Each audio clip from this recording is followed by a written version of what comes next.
Bismillahirrahmanirrahim. Assalamualaikum warahmatullahi taala wabarakatuh. Ya lanubah ya Rasulullah ya Sayyidina Fajiru kadam kunu ma'ana fi kulli ma'ana fil isi wal ma'ana. Hamdan wa syukranillah salatu wassalamu ala Rasulillah Muhammad ibn Abdillah wa ala alihi wa sahbihi wa man wala wala hawla wa la quwwata illa billah.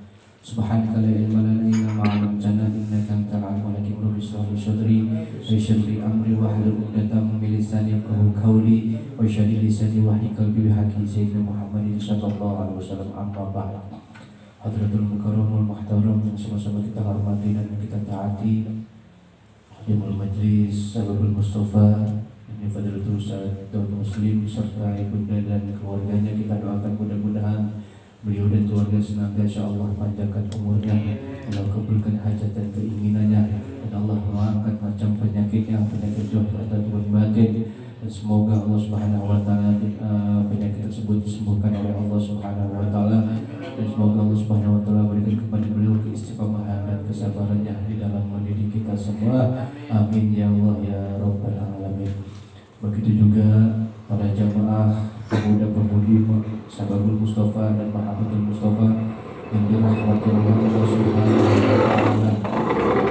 Alhamdulillah kita bersyukur atas Allah Subhanahu wa taala. Alhamdulillah pada kesempatan malam hari ini kita masih bisa hadir di majelis yang mulia ini guna melaksanakan rutinitas kita setiap malam Selasanya, yang mudah-mudahan langkah duduk kita pada malam hari ini tidaklah kita beranjak daripada tempat ini kecuali Allah Subhanahu wa taala ampuni seluruh dosa-dosa kita. Tidaklah kita bubar daripada majlis ini kecuali Allah Subhanahu wa taala kabulkan hajat dan keinginan kita. Tidaklah kita pulang ke rumah kecuali Allah Subhanahu wa taala angkat penyakit yang ada dalam diri kita, penyakit yang ada dalam diri kedua orang tua kita, penyakit yang ada dalam diri keluarga kita.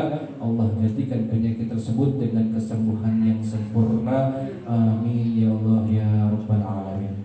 Salam serta salam tak lupa juga kita hadirkan kepada junjungan alam Nabi besar Muhammad sallallahu alaihi wasallam, yang mudah-mudahan pembacaan qasidah burdah ini supaya menambahkan diri kita cinta kepada Nabi Muhammad sallallahu alaihi wasallam, dan mudah-mudahan kelak di akhirat kita bisa melihat wajah indah baginda Nabi Muhammad sallallahu alaihi wasallam. Asyrul muslimin rahimakumullah. Alhamdulillah kita tadi telah mendengarkan daripada kitab kajian daripada kitab Safinatul Najah, yang mana syukur alhamdulillah bab yang memang sangat terpenting di dalam seluruh amaliyah kita. Kenapa? Karena Allah Subhanahu wa taala kelak di akhirat yang ditanya bukan yang lain, bukan sedekah, infak ataupun yang puasa dan sebagainya, akan tetapi sholat. Sebagaimana Nabi Muhammad mengatakan bahwasanya awalu ma yuhasabul yaumil qiyamah as-shalah, atau kama qala Nabi, pertama kali yang akan ditanya oleh Allah Subhanahu wa taala salat. Apabila salat kita baik, maka seluruh amalnya kita baik. Apabila salat kita rusak, maka seluruh amalnya kita rusak. Tadi kita sudah mendengar bahwanya syarat-syarat salat ada berapa? Ada 8 ya. Terus kaji biar kita salat kita mantap. Ya, di situ dikatakan bahwasanya cara-cara sholat diantaranya adalah bersih daripada najis, baik pakaian, badan, pakaian dan tempat. Dan perlu diketahui bahwasanya ketika kita sholat, sejadah kita ada satu helai saja yang nyambung kepada najis ataupun tai cacak dan sebagainya, maka sholat kita juga tidak sah. Makanya steril. Tadi sudah dikatakan bahwasanya tempatnya kalau bisa khusus, sholatnya, sejadah dan sebagainya. Ya.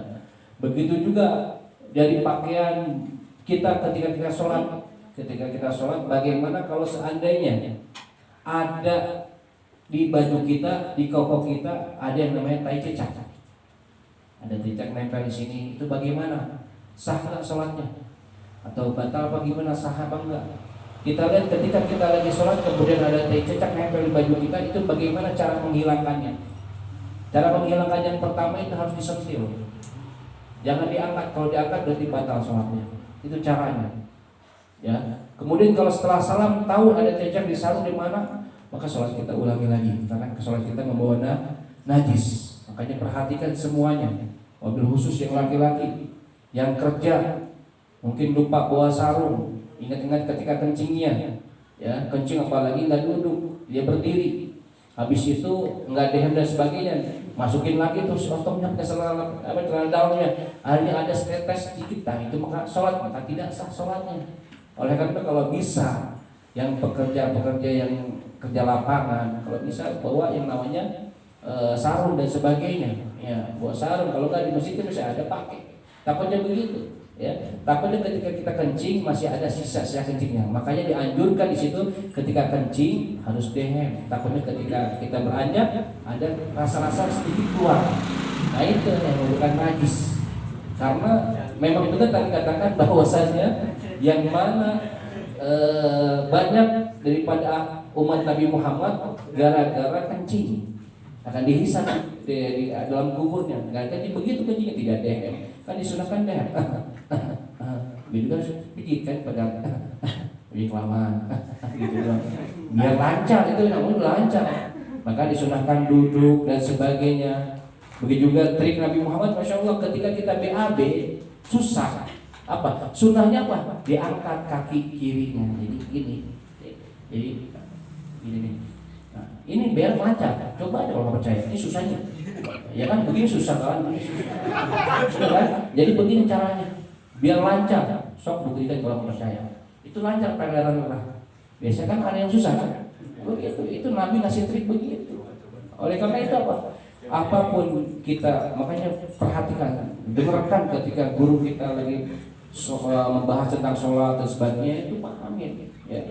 Kita juga sholatnya belum ada apa-apanya, belum sempurna. Sholat kan ada dohir sama batin. Ada yang kalanya kita sholat cuma dohir doang. Sholat mandi sholat mana habis ini mau garam nasi sebelah sono mikir gitu kan, macet gaya gitu kan gitu. Ya kan atau yang lainnya semua itu kita cuma dohirnya doang. Batinnya kemana baik, hatinya di mana? Yang penting selalu beres aja gitu. Cuman menggugurkan kewajiban doang. Kita jangan seperti itu. Kita belajar johir sama batin yang semuanya. Yang mudah-mudahan yang sedikit ini bermanfaat. Ayo kita sama-sama ngaji, kita kaji dan kalau dia tulis. Makanya terus pekerjaannya silakan lihat daripada artinya. Ya, mumpung guru kita ada, kita kaji kitab Safinah. Saya kira kitab Safinah itu tipis. Dasar awal kita belajar di pondok adalah kitab Safinah. Itu dasarnya.